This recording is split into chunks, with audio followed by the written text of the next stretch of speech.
बोले बालाजी का चमत्कार है, बालाजी से बात करते हैं কিন্তু যখন দুর্ঘটনা ঘটে তার আগাম বার্তা দিতে পারে না। আহমেদাবাদে যে মর্মান্তিক ঘটনা, সেই ঘটনার বালাজি এই দেশের বেদের মন্ত্র, এই দেশের আরো বিভিন্ন ধর্মের যারা মানুষ যারা দাবি করে এই সমস্ত ঠিক করা, তারা আগাম বার্তা দিতে পারলো না কেন? এরা প্রত্যেক জনের ঢুঙ্গি।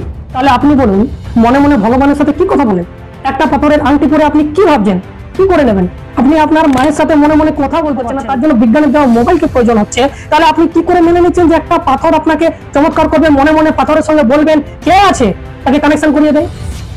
যে পাথরটি বিক্রি করছে, যে আপনাকে মালাটি দিচ্ছে, যে আপনাকে ভগবানের কথা শুনে, তাহলে সে রাজা হতো না? সে ধনপতি হতো না? সে কিছু মানুষের প্রশ্ন আমাদেরকে নিয়ে, তোমরা যা কাজ করছো খুব ভালো করছো, তোমাদের কাজ সত্যি দুর্দান্ত, কিন্তু তোমরা ভগবানকে কেন নিয়ে আসো? ভগবানকে নিয়ে প্রশ্ন খাড়া করা তোমাদের মোটেই এটা ভালো লাগে না। বাকি এই যে সমাজের কথাবার্তা সব ঠিক আছে, তো এই ধরনের প্রশ্নের সম্মুখীন আমরা প্রায় হচ্ছি। তো এই সমস্ত মানুষ যে আপনাকে ভালোবাসে এটা কিন্তু একদম নয়, কারণ তারাই হচ্ছে সব থেকে বড় আপনার শত্রু। কেন জানেন? কারণ তারা পিঠে ছুরি মারতে ভালো পারে, এটাই বাস্তব। কারণ চোখে আঙ্গুল দিয়ে আপনাদেরকে দেখিয়ে দিচ্ছি যে এগুলো অন্ধবিশ্বাস, এগুলো কুসংস্কার, এগুলো কিছু হয় না। নিজেকে বিশ্বাস রাখুন, নিজের ওপর ভরসা রাখুন, তারপরেই পথ চলুন। দেখুন আপনার কি হয়। শুনবে না, শুনবে কাদের কথা? কিছু ভণ্ড বাবাজি, কিছু তান্ত্রিক, কিছু পুরোহিত। কেউ বলে বালাজি কা চমৎকার হ্যাঁ, বালাজি সে বাত করতে হ্যাঁ, কিন্তু যখন দুর্ঘটনা ঘটে তার আগাম বার্তা দিতে পারে না, সেই বালাজি চুরিমালা বিক্রি করতে চলে যায়। যে দেশের জ্যোতিষী বিদ্যা আপনার ভবিষ্যৎ ঠিক করার দায়িত্ব নিয়ে বসে, তারা কখনো এটা বলতে পারে না। বড় যখন একটা হাদসা হয়ে যায়, বড় যখন একটা দুর্ঘটনা ঘটে যায়, সেই সমস্ত বড় বড় দুর্ঘটনা যে ঘটছে সেখানে ম্যাক্সিমাম মানুষ দেখবেন আংটি, তাবিজ, গলায় মালা বিভিন্ন রকম ধারণ করে থাকে। তার সত্ত্বেও এগুলো হচ্ছে। এগুলো নিয়ে প্রশ্ন খাড়া করবেন, কিছু মানুষ বলবে তারা ছিল পাপী, কেউ বলবে যে গলায় তুলসীর মালা ছিল তার মানে ইনি স্বর্গ লাভ করবেন, আর বাকিগুলো সব নরকগামী। বিভিন্ন রকম, এদের সাথে আপনি পারবেন না, কারণ এরা অন্ধবিশ্বাস আর কুসংস্কারকে এরা প্রমোট করে। কিন্তু আজকের তারিখে কিছু কিছু জায়গা এমন রয়েছে, আপনি যদি সেখানে গিয়ে বলেন আজকে ওয়েদার প্রচন্ড গরম থাকবে, প্রায় 40 ডিগ্রি পর্যন্ত চলে যাবে, বা কালকে বৃষ্টি হবেই হবে, যে কোনো সময়ে বৃষ্টি হবে, আমি বলে দিলাম, এগুলো কাদের কাছে বলবেন? না, যারা একদম গ্রামগঞ্জের মানুষ, সাদা মাথার মানুষ, যাদের জ্ঞান বুদ্ধি সীমিত রয়েছে, তাদের কাছে গিয়ে বলুন। তারা কিছু হোক চাই না হোক আপনাকে তান্ত্রিক মনে করবে, আপনাকে ভবিষ্যবাণী করনেওয়ালা একজন বিখ্যাত মানুষ মনে করবে। কেন জানেন?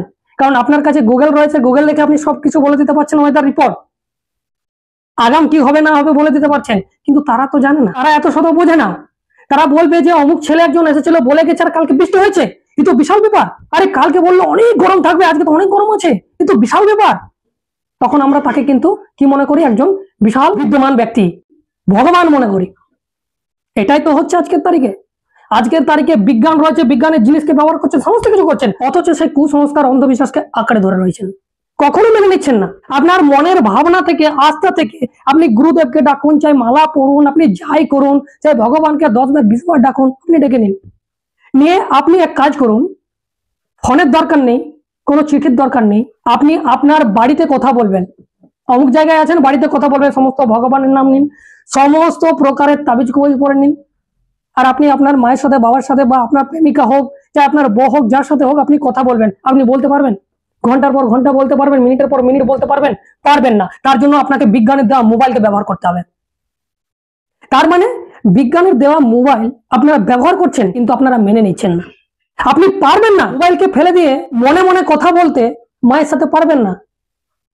যা কিছু পড়ে নেন আপনি, কোনো দিন পারবেন না, কোনো জীবনও পারবেন না, সেটা মেনে নেবেন না। তাহলে আপনি বলুন, মনে মনে ভগবানের সাথে কি কথা বলেন? একটা পাথরের আংটি পরে আপনি কি ভাবছেন, কি করে নেবেন? আপনি আপনার মায়ের সাথে মনে মনে কথা বলতে পারছেন না, আপনি আপনার পরিজনের সাথে কথা বলতে পারছেন না, তার জন্য বিজ্ঞানের দেওয়া মোবাইলকে প্রয়োজন হচ্ছে। তাহলে আপনি কি করে মেনে নিচ্ছেন যে একটা পাথর আপনাকে চমৎকার করবে? মনে মনে পাথরের সঙ্গে বলবেন কে আছে, তাকে কানেকশন করিয়ে দেয়।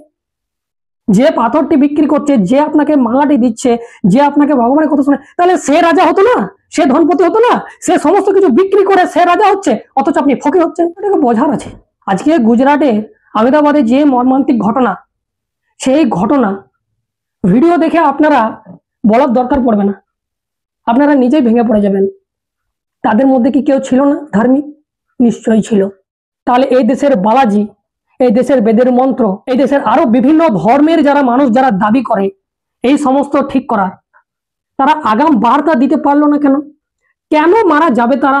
কেন এত বড় একটা দেশের ঘটনা ঘটবে তারা আগাম বার্তা দিল না?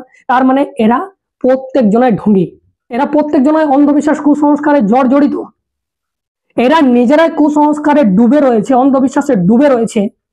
আর তারা চাইছে যে আমরাও তোমাদেরকে নিয়ে টেনে ডুবে যাই। একজন রাজনৈতিকবিদ চায় যে আরেকজন রাজনৈতিকবিদ তৈরি হোক, একজন শিক্ষক চায় আরেকজন শিক্ষক তৈরি হোক, সেই রকম একজন বাবা ঢাবা তারা চায় যে এই দেশে আমি যেমন মূর্খ আছি আরো 10-20টা মূর্খ তৈরি করে দিই, সারা দেশকে মূর্খ বানিয়ে দিই, তাহলে আমরা এই ধরনের এদেরকে চুষে লুটে পুটে খাবো। তাই হচ্ছে।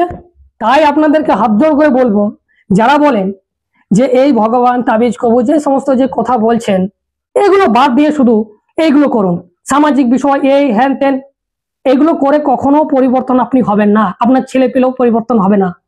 আর যদি আপনারা পরিবর্তন না হন তাহলে এই দেশে অন্ধবিশ্বাস কুসংস্কার প্রত্যেকটি ধর্মে রয়েছে, তারা কখনোই আপনাকে আলোর দিকে নিয়ে যাবে না। তাই বারবার আমাদের এটা প্রয়াস যে আপনারা এই কুসংস্কার অন্ধবিশ্বাস থেকে দূরে থাকুন। আপনারা বারবার প্রশ্ন করুন, নিজেকে প্রশ্ন করুন যে এটা আমি করছি কেন করছি, কি জন্য করছি, এর ফলস্বরূপ কি আছে, রেজাল্ট কি পাবো। অন্ধের মতো কোনো কিছু বিশ্বাস করবেন না। আর বাকি যদি তবু বিশ্বাস করেন করুন, আপনাদের মেটার। আপনি যদি কুসংস্কারে ডুবে থাকতে চান তা আপনাকে কে বাঁচাবে? ভালে আপনি যদি কুয়োর জলে বা নদীর জলে ডুবে যান, সেখানে কেউ ধর্ম দেখতে আসবে না, সেখানে কেউ ভগবান বিচার করবে না, তাবিজ কবুজও বিচার করবে না, সে যদি মানুষ হয় তোরে গিয়ে বাঁচাবে। এটাই হচ্ছে মনুষ্যত্ব। আর এটাকেই সকলের মধ্যে থাকতে হবে। যেমন আমরা কোনো ব্যক্তি একজন ওদের মুখে পড়লে আমরা এগিয়ে যাই, আমরা সেখানে ধর্ম দেখি না, সেখানে বিচার করি না, সেখানে কোনো মালা ছোঁয়াছুত করি না। তো এই সমস্ত তখনও ভুলে যেতে হবে যে এই সমস্ত কিছু আমাদের কিছু করতে পারে না, মানুষই মানুষের প্রয়োজনে সামনে আসে। আর এটি যেদিন আমাদের দেশে শুরু হবে, দিন আমাদের দেশকে উন্নয়নের পথ থেকে কেউ রুখতে পারবে না।